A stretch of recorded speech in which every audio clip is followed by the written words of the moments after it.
Bonjour à tous et bienvenue au Jardin de Luchane pour cette nouvelle vidéo, une vidéo consacrée aujourd'hui aux arbustes persistants. Pour faire bref et rapide, quand on parle des feuillages au jardin, on a en gros trois catégories. On a les feuillages caducs, qui eux vont tomber à l'automne, souvent en prenant de très belles teintes. On a les feuillages marcescents. Les feuillages marcescents, ils vont se flétrir sur les branches, ils vont rester sur les branches tout l'hiver et seront remplacés au printemps suivant par des nouvelles feuilles. Et on a les feuillages persistants. Alors les feuillages persistants, ça ne veut pas dire que les feuilles ne tombent jamais, elles tombent un peu régulièrement tout au long de l'année, mais sont également remplacées tout au long de l'année, ce qui fait qu'on a un arbuste ou un arbre qui semble toujours bien vivant, avec des feuilles bien vertes ou d'autres couleurs. Donc aujourd'hui, je vais vous présenter 5 arbustes à feuillage persistant qui sont intéressants toute l'année et dont l'intérêt hivernal est indéniable puisqu'ils apportent une certaine présence quand beaucoup d'autres végétaux ont perdu leurs feuilles. Vous verrez qu'il y en a qui ont des très beaux feuillages, d'autres qui ont des fleurs, il y en a certains même qui sont parfumés. Bref, j'ai essayé de faire une sélection un peu variée, de façon à ce que tout le monde puisse peut-être trouver un arbuste qui puisse lui convenir. Et on va commencer tout de suite avec le premier arbuste de cette sélection. Et la première plante de la sélection, la voici, c'est l'oranger du Mexique, le Choisia ternata, ici dans sa variété Sundance. Alors c'est un arbuste qui est ici, qui est adulte, qui a une dizaine d'années, qui fait 1,50 m à peu près, 1,50 m, 1,70 m de haut pour autant de large. Alors c'est un arbuste qui a un feuillage épais, luisant, vert foncé, mais justement la variété Sundance, sa particularité, c'est que les jeunes pousses, il y en a encore quelques-unes ici, les plus jeunes pousses vont prendre des teintes jaune doré absolument superbe et très lumineuse, en particulier à mi-ombre. Et ce feuillage, il a en plus la particularité d'être aromatique, c'est-à-dire que quand on le froisse, on va percevoir des petites notes d'agrumes. En plus de ce feuillage persistant un peu parfumé, vous avez également une floraison qui intervient au printemps, en général vers avril-mai. Alors ce sont de toutes petites fleurs blanches en étoiles et qui sont vraiment très parfumées elles également, qui sentent un peu la fleur d'oranger. Quand le temps est un peu doux et humide, on peut le percevoir quelques mètres ou plusieurs mètres autour de l'arbuste. Et cette floraison, elle va revenir, c'est-à-dire que l'arbuste est ce qu'on appelle remontant, c'est-à-dire qu'il va refaire une floraison, en général entre septembre et novembre, ça dépend un peu de vos conditions climatiques. Cette année d'ailleurs, j'ai eu droit à une seconde floraison aussi généreuse que la première. Concernant les conditions de culture, on va le planter dans tout type de sol, neutre, acide, légèrement calcaire, dans la mesure où le sol reste frais et drainé. Alors comme tous les arbustes, la majorité des arbustes ou des plantes au jardin apprécient les sols équilibrés, ni trop humides, ni trop secs, ni trop calcaires, ni trop acides. Il y a quelques spécificités pour certains types de plantes, mais de façon générale, si vous avez un bon sol, une bonne terre de jardin, il n'y a aucun souci, vous pouvez planter beaucoup de végétaux, dont le choisia. Concernant l'exposition, on va le planter au soleil, alors surtout si vous êtes au nord de la Loire, vous pouvez le planter davantage au soleil. Plus au sud, on va privilégier plutôt la mi-ombre, alors pas l'ombre complète, parce que l'ombre complète peut faire en sorte qu'il va fleurir un petit peu moins généreusement, mais enfin celui-là, il a grandi à l'ombre, parce que derrière j'avais une haie pendant presque 8 ans, il a grandi à l'ombre, vraiment une mi-ombre assez dense, et ça ne l'a pas empêché de fleurir du tout. Donc soleil ou mi-ombre, la rusticité, pas de souci, il est à -15, donc on peut le planter un petit peu partout. Il résiste très bien à la sécheresse une fois installé. Alors les jeunes plantes, quand on les installe, les premières années, il faut suivre un peu l'arrosage, le temps que le système racinaire se fasse, mais par la suite, le choisia résiste très bien à la sécheresse. Il résiste également très bien aux embruns, ce qui fait que ça en fait une plante que vous pouvez utiliser si vous habitez en bord de mer, sur le littoral. Évitez-lui les sols gorgés d'eau en hiver, donc on fait attention au drainage, mais ça c'est valable pour beaucoup de plantes. Et puis alors au niveau de l'entretien, il n'y a pas grand chose à faire. Alors celui-là, j'ai laissé vivre sa vie, ce qui fait qu'il n'est pas très compact. Moi pour le moment ça me va, il n'y a pas de souci. On peut éventuellement tailler les jeunes pousses de moitié une fois que la floraison est terminée, de façon à le garder un petit peu plus compact, mais on peut aussi laisser vivre sa vie, donc c'est un arbuste qui ne demande pas beaucoup d'entretien. Deuxième arbuste de cette sélection, le Daphné odorant, Daphné odora, dans sa variété Mariani ou Daphné odora Mariani Roquebrette. Vous pouvez le trouver sous différents noms, des fois les noms sont associés, des fois ils sont dissociés, Mariani Roquebrette ou Mariani Roquebrette. Alors je vous l'avais déjà présenté celui-là dans une fiche dédiée, je vous mets le lien si vous voulez en savoir un petit peu plus sur cet arbuste. En gros, lui, c'est un de mes chouchous. Je pense que si je devais avoir qu'un seul arbuste persistant au jardin, ce serait celui-là. Parce que voilà, j'adore son feuillage. Alors c'est un feuillage qui est épais, qui est coriace, qui est vert sur le centre de la feuille. Et tout le tour, il y a une large marge jaune qui forme un contraste étonnant et très original et très lumineux. Beaucoup plus que la variété Oreo marginata. Et en plus, son feuillage à celui-là est un petit peu plus persistant que celui d'Oreo marginata. Là aussi, vous pouvez voir un arbuste qui est adulte, arbuste qui a plus de 10 ans. Alors au niveau de la dimension, des dimensions, il va monter à peu près à 1,30 m de haut pour 1,50 m voire un peu plus de large, donc il est un port en dôme un peu aplati comme ça. J'adore son feuillage, mais je crois que je craque complètement pour sa floraison. Alors là, demain c'est l'hiver, demain on est le 21 décembre et on a déjà les boutons floraux et même on a déjà quelques petites fleurs. Et alors un parfum, c'est une vraie tuerie, je vous assure. Celui-là, quand il est en pleine floraison, on peut sentir facilement à 10-20 mètres autour de l'arbuste. Donc je vous laisse imaginer le bonheur quand on passe à côté en plein hiver de sentir ce parfum. Donc voilà, la floraison a lieu.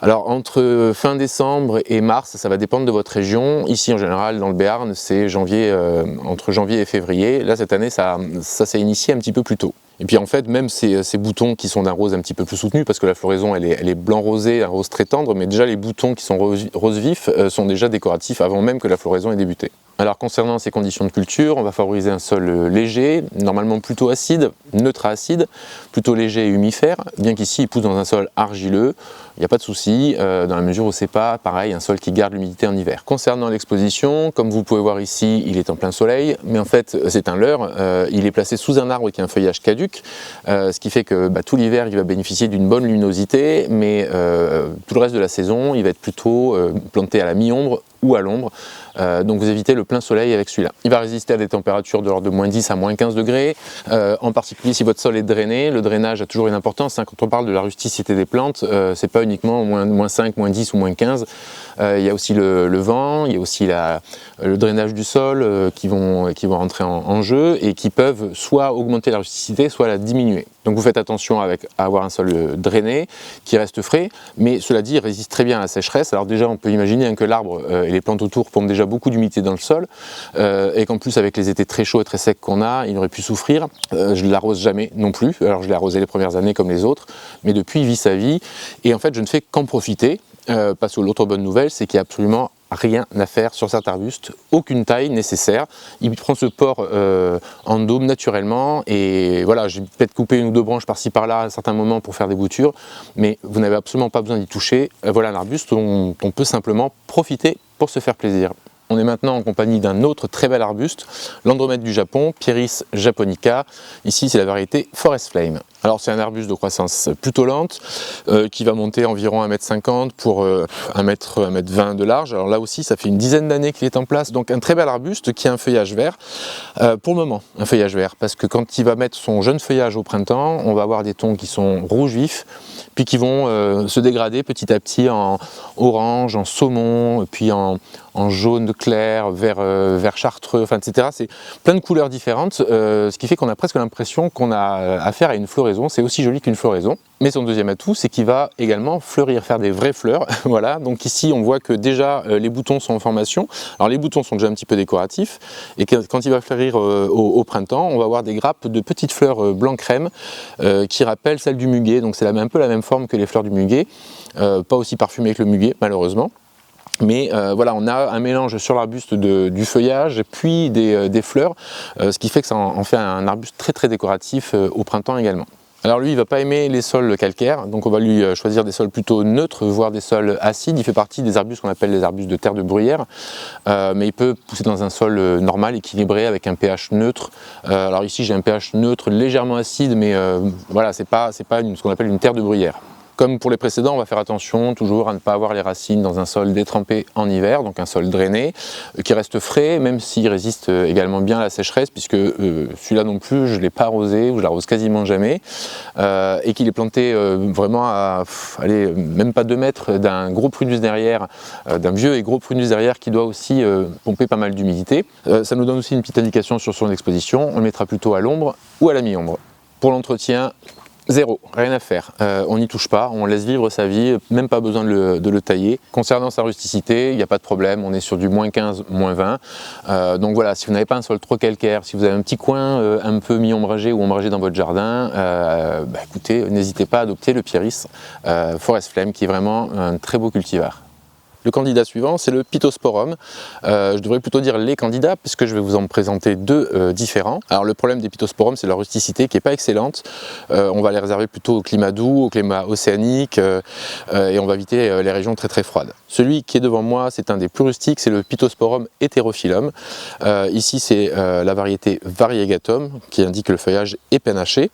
Alors lui, il va résister à moins 10, moins 15 quand même, dans un sol bien drainé, évidemment, toujours pareil. Sa croissance est rapide, voire très rapide. C'est un arbuste qui peut monter à 2 mètres, voire davantage, mais qu'on peut contenir en le taillant, puisqu'il accepte très bien la taille. D'ailleurs ici, j'en ai fait une taupière. D'ailleurs, plus vous le taillez, plus il reste dense et compact. Alors cette variété variegatum, elle est très intéressante pour son feuillage. C'est un feuillage qui est d'un vert clair, d'un vert olive, un petit peu grisé.